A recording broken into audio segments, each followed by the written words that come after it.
Every year, the state conducts a point-in-time count, which is really a one-day snapshot of the number of homeless people in our state. Those numbers help lawmakers and housing support organizations better understand just how vast the issue actually is, and it is vast. This year, there was an 8% increase in the number of homeless people compared to 2024. That's about 400 on any given day.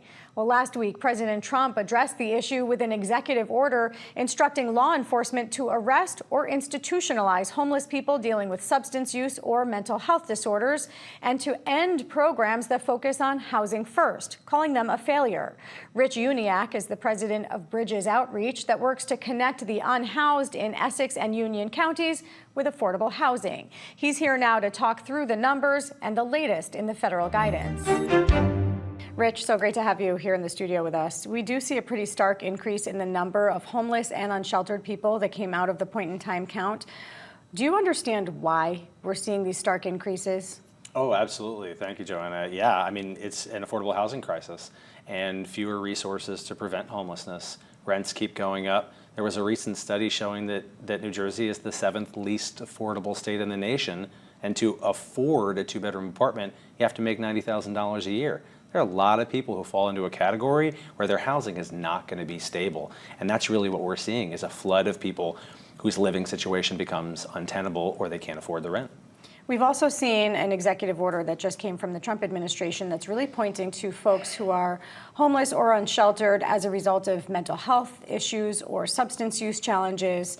Unpack that a little bit for us in terms of what you see out on the street and this approach to really criminalize that behavior. And that's really what it is. It's criminalization, it's dehumanization, it's painting everyone with a broad brush as though it's all mental illness or substance use disorder.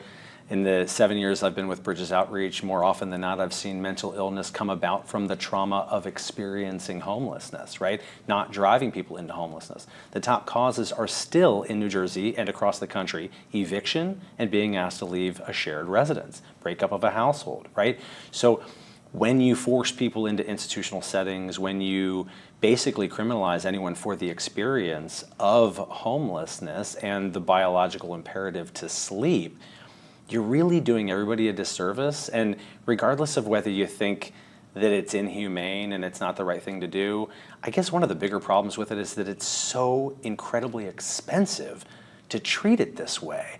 I mean, the fair market rate for a 2-bedroom apartment in Essex County, where we are right now, is going to come out to just over $25,000 a year. To institutionalize someone in a prison in New Jersey is $60,000 a year. For a more specialized institutional setting, it's in excess of $100,000 a year. So economically, this doesn't make sense. It doesn't make any sense. At Greystone, it was $1,000 a day. So why are we wanting to push people into these institutional settings? It's not fiscally responsible, and it's inhumane. Let me ask you this, because right before we went on the air, you talked to me about the percentage of increase that you saw that was actually significantly more than the point-in-time numbers showed. Oh, yeah. Oh, and that's important, right? The point-in-time count is an important snapshot, and it's really just that. It's a point in time. Our team does street outreach in Newark 24/7, 365, right? So we're documenting every encounter. The point-in-time count showed 107 unsheltered people in Newark. Through the first 6 months of the year, we've encountered more than 1,800, 17 times that number. It's important that we look at the truer measure as we think about what the community needs. So then, Rich, is it fair criticism for the Trump administration and others to say then that these programs aren't working, that they're not solving homelessness? It's definitely not going to work, right? You know, we need housing. We see that it's more cost effective. We see all the data show that housing first makes that sustainability possible. It makes the substance use treatment, the healthcare, the behavioral healthcare, all much more possible and feasible. The success rates spike like a hockey stick.